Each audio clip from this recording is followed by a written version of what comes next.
और आज का नमाजी हाय हाय क्या पूछो साहब, अगर उसके पैरों पे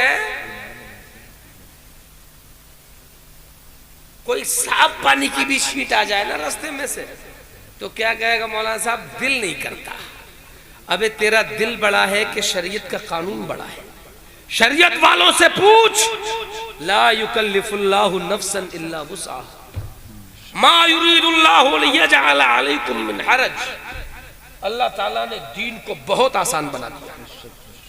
शरीयत वालों से पूछ, अगर नापाकी इतनी जगह में लगे जितना ये हथेली फैलाते हैं ना, तो बीच में जितना ये गहरा हिस्सा है, इतने से कम में अगर पेशाब भी लग जाए, इतने से कम बीच में, तो उसके लगे लगे नमाज हो जाएगी। ये उलमा से पूछा। इतनी रियायत दी है शरीयत ने नमाज के मामले में, मगर दिल नहीं चाहता। गौसे आजम की बारगाह में जब वो आया था बादल, गौसे आजम ने फरमाया ला हौला वला कुव्वा इल्ला बिल्लाहिल अलीय्यिल अज़ीम। तू मुझे शैतान मरदूद मालूम होता है। फट गया,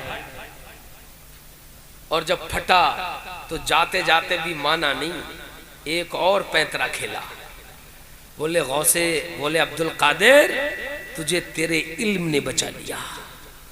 अब्दुल कादिर आलिम भी थे। बोले नालायक, अब भी गुमराह करना चाहता है? मुझे मेरे इल्म ने नहीं बचाया, मुझे मेरे अल्लाह ने बचाया। सुभान अल्लाह। समझे? और यहाँ हाल ये है, ये मौलाना इरशाद साहब जिस मदरसे में हम पढ़े उसमें ये भी पढ़े। ये इनके इलाके में ये पीर जी थे, नाम तो मैं नहीं लूंगा, ये भी समझ जाएंगे। वो जाते थे, वैसे तो बकरियां चराते थे हम मदरसे में जिसमें पढ़ते थे उसके आसपास में, और जब अपने मुरीदों में जाते थे तो बराबर में एक गांव है, वहाँ मुरीद के घर पहुँच गए। और मुरीद के घर जब उन्होंने देख लिया कि दोपहर का टाइम आया, वैसे तो नमाज पढ़ते नहीं थे, मगर जब मुरीद घर नहीं था, मुरीदा थी अकेली घर में, उन्होंने सोचा कोई करामत दिखाई जाए, तो नमाज पढ़ने खड़े हो गए। और जैसे ही नमाज पढ़ने खड़े हुए, थोड़ी देर के बाद बोले दुए दुए बक बक, निकल निकल निकल। अरे मुरीदा ने कहा मियाँ कैसे भगा रहे, ऐसा लग रहा है मियाँ कुत्ते को भगाते हो। तो मुरीदा ने इंतजार किया, नमाज खत्म कर ली मियाँ ने, और रोले भरी निगाहों से मुरीदा की तरफ देखा, क्योंकि करामत दिखाई चुके थे। उन्होंने सोचा पूछेगी जरूर मियाँ क्या बात थी। तो मुरीदा ने पूछा, बोले हुजूर आप नमाज में क्या कर रहे थे, ऐसा लग रहा था जैसे कुत्ते को भगाते हो। बोले बेवकूफ, तुझे पता नहीं है जब अल्लाह वाले नमाज पढ़ते हैं तो काबा उनकी नजरों के सामने होता है। बोले मैंने नियत बांधी तो काबा मेरी नजरों के सामने था, और जब मैंने देखा कि काबा नजरों के सामने था तो कहीं से एक कुत्ता आ गया जो काबे में घुसना चाहता था, तो मैंने यहाँ खड़े होकर के वहां के कुत्ते को भगाया। अब तो मुरीदा ने सोचा कि भाई मियाँ तो बहुत पहुंचे हुए, फरीदपुर के अतराफ में रह के काबे को कुत्ते को देख रहे, मगर मुरीदा भी बाज औरतें भी बड़ी टैलेंटेड होती हैं। उन्होंने कहा भाई एक छोटा सा एग्जाम जरूर होगा, अब परीक्षण होगा, छोटा सा एक ट्रायल होगा। शाम को आए उनके मियाँ घर पे, शौहर आए, बोले देखो रोज खिलाते थे तुम अपनी मर्जी से, आज दावत खिलाओगे हमारी मर्जी से मियाँ को। बोले ठीक है बेगम, कभी कभी बेगम की चलना भी जरूरी है। बोले सब मुरीदों को बुलाओ, गांव में जितने भी मुरीद थे सबको बुलाया गया, और बेगम ने बनाई दाल और चावल। शाम को जब सब लोग बैठ गए दस्तरखान पे, बेगम ने निकाली प्लेट, उसमें चावल और ऊपर से दाल। बोले ये सब मुरीदों के आगे रख दो, एक एक प्लेट सब मुरीदों के आगे। और जब मियाँ का नंबर आया तो बेगम ने उठाई प्लेट, नीचे दाल ऊपर से चावल, बोले ये मियाँ के आगे रख दो।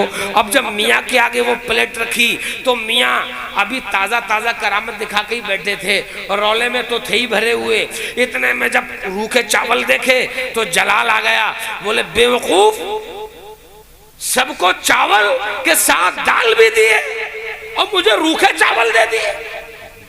अब जब इतना सुना, मुरीदा ने उठाई है झाड़ू, समझे, और झाड़ू उठाकर बोली नालायक मियाँ, काबे का कुत्ता नजर आ गया और चावल के नीचे की दाल नजर नहीं आई।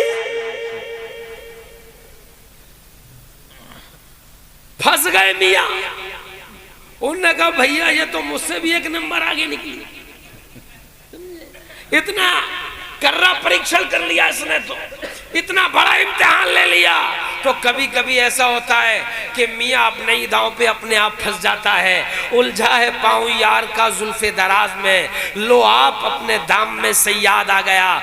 मेरे भाइयों, तो मेरे कहने का मकसद ये है, आर्टिफिशियल लोगों से अगर बचना है, मेरा दावा है तुम नमाजी बन जाओ। अल्लाह ताला का वादा है, इन्ना सलात तन्हा अनिल फाशाई वल मुनकर। अगर तुम नमाजी बन जाओगे तो जाली पीरों से भी बच जाओगे और आखिरत में जहन्नम के अजाब से भी बच। सुभान अल्लाह, सुभान अल्लाह, बेशक सुभान अल्लाह। अब आओ एक पॉइंट की बात और सुन लो। गौसे आजम पैदा हुए, पूरी दुनिया में जितने भी सुन्नी हैं आज गौसे आजम का उर्स या गौसे आजम की 11वीं मनाते हैं, लेकिन गौसे आजम पैदा कब हुए? आओ वो भी एक निराले अंदाज में आपको सुना दूं। 470 हिजरी में। कितनी हिजरी में? 470 हिजरी में। कितनी हिजरी में? 470। 470 हिजरी में। वाई नॉट 469, 469, 472 या 470। गौसे आजम 470 हिजरी में पैदा हुए, 469 में क्यों नहीं? 471 में क्यों नहीं? 470 हिजरी में ही क्यों? बोलो, बता दूं क्यों? जरा जोर से बोलो। जी जी बताओ। शायद आपके नॉलेज के ताबूत में मैं एक कील और ठोक सकूं, आपके जीके में इजाफा कर सकूं, आपकी जनरल नॉलेज यानी मालूमात आम्मा में इजाफत कर सकूं। एक बात बस कान खोल लो और गोशे दिल को बिछा लो। मेरे भाइयों, एहसानुल हक की बात को दिल पे नोट करना। अब बहुत पॉइंटेड बात आपके गोश गुजार करने जा रहा हूं। 470 हिजरी में ही क्यों गौसे आजम पैदा हुए, इसको समझना है तो इल्मुल एदाद में चलना पड़ेगा। और ये इल्मुल एदाद यानी जितने भी हुरूफ हैं, पूरा कुरान 7 हुरूफ पे नाजिल हुआ है। कितने हुरूफ पे? जोर से बोलो। 7 हुरूफ पे नाजिल हुआ है। और अलिफ से लेके या तक सारे हुरूफ है 28। कितने हैं? जरा जोर से बोलो। हर हर्फ की एक ताकत होती है। आमिलीन ने हर हर्फ के तादाद एदाद मुकर्रर किए हैं। मसलन अरबिक वर्ड है इश्क, एक लफ्ज है इश्क। इश्क में पहले है ऐन, और आप लोग भी पढ़े लिखे बैठे हैं। ऐन के बाद दूसरा लफ्ज हर्फ क्या है? जोर से बोलो। बड़ा शीन। और इसके बाद फिर क्या है? बड़ा काफ। ये हो गए 3 हरूफ, इनका मजमुआ होता है इश्क। अब जरा उलमा से पूछिए कि जो ऐन है, ऐन की ताकत कितनी है? तो ये आपको बताएंगे। ऐन के एदाद होते हैं 70। कितने? 70। जरा जोर से, कितने? इसके बाद आया बड़ा शीन। बड़ी शीन के एदाद कितने? 300। सुभान अल्लाह। ऐसा लग रहा है आप तावीज लिखते हैं माशाअल्लाह। ये तावीज लिखने वालों को बहुत याद होते हैं कौन से हुरूफ के कितने एदाद है। हालांकि ये जरूरी नहीं है कि सब तावीज लिखने वालों को याद हो, जो इल्म नजूम में दिलचस्पी रखते हो उन्हें भी याद होते हैं। ऐन के एदाद। अब मुझे पता है कि आप ज्यादा क्यों मुस्कुरा रहे हैं, क्योंकि आप सोचते होंगे यार इन्होंने कैसे पहचान लिया ये तावीज लिखते हैं। तो ये तो आपस की हम घर वालों की बातें हैं, आप लोग इसमें ज्यादा इंटरेस्ट ना रखो। हम जो समझाना चाह रहे हैं वो समझिए आप। बड़ी शीन के एदाद होते हैं 300, ऐन के 70 और बड़ी शीन के।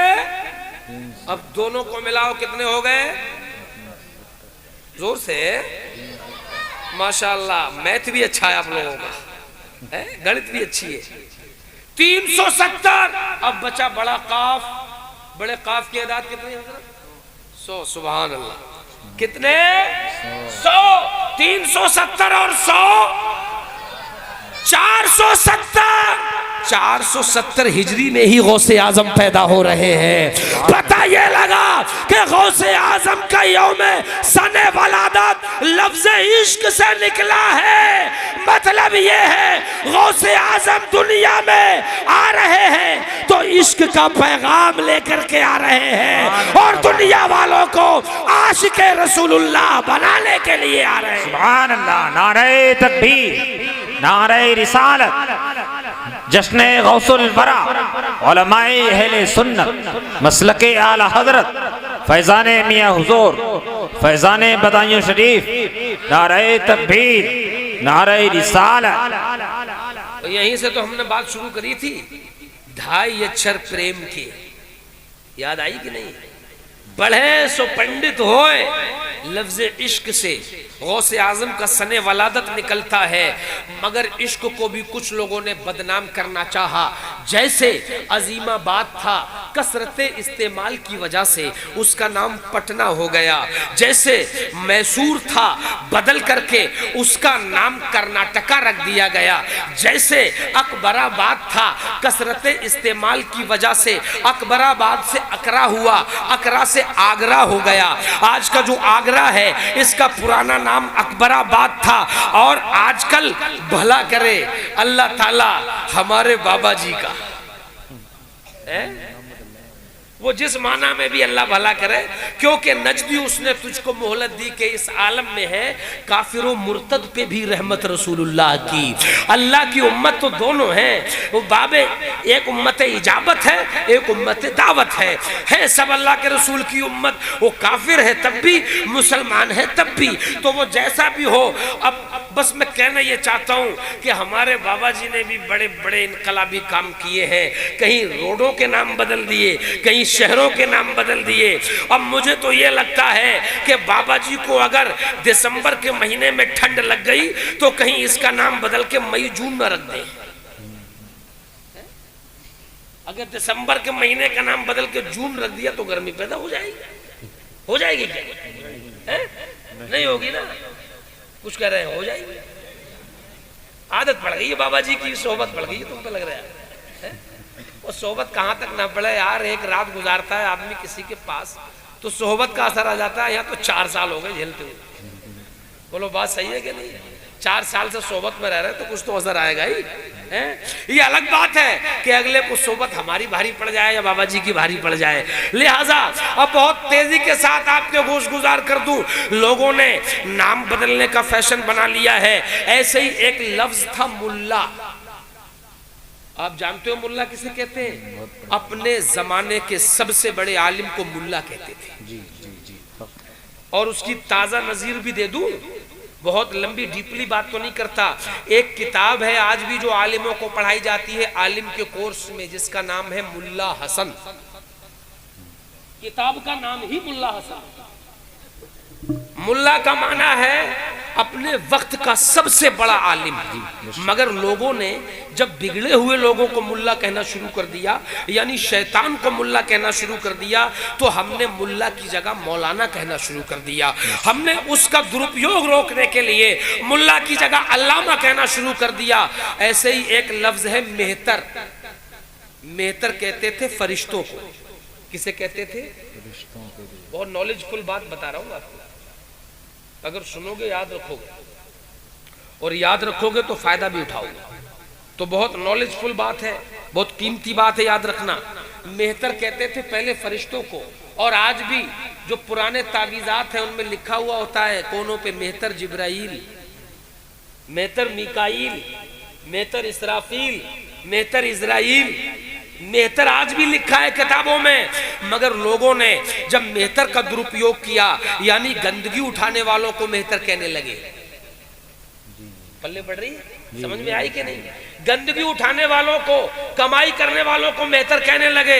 तो हमने कहा चलो कोई बात नहीं है यार, इस लफ्ज का भी इस्तेमाल कर लो, चलो तुम ही अपना लो। हमने कहा तुम मेहतर कहना शुरू करो। अब हम उनको फरिश्ता कहना शुरू कर दिए, हमने फरिश्ता इस्तेमाल करना शुरू कर दिया। मगर धीरे धीरे बात आगे बढ़ती गई, आगे बढ़ती गई। कुछ लोग बोले अब हम लफ्ज इश्क को भी बदनाम करेंगे। हमने कहा कैसे? बोले लड़की से इश्क करेंगे खुद बदनाम हो जाएगा। गैर की औरत से इश्क करेंगे खुद बदनाम हो जाएगा। अमृत से इश्क करेंगे खुद बदनाम हो जाएगा। जब बात आई इश्क को बदनाम करने की तो सुन्नियों अल्लाह की गैरत को जलाल आ गया। ऐ लोगों, जो कर चुके वो कर चुके, अब इश्क को बदनाम नहीं होने दिया जाएगा। इसीलिए इश्क की लाज बचाने के लिए बरेली की धरती पर इश्क और मोहब्बत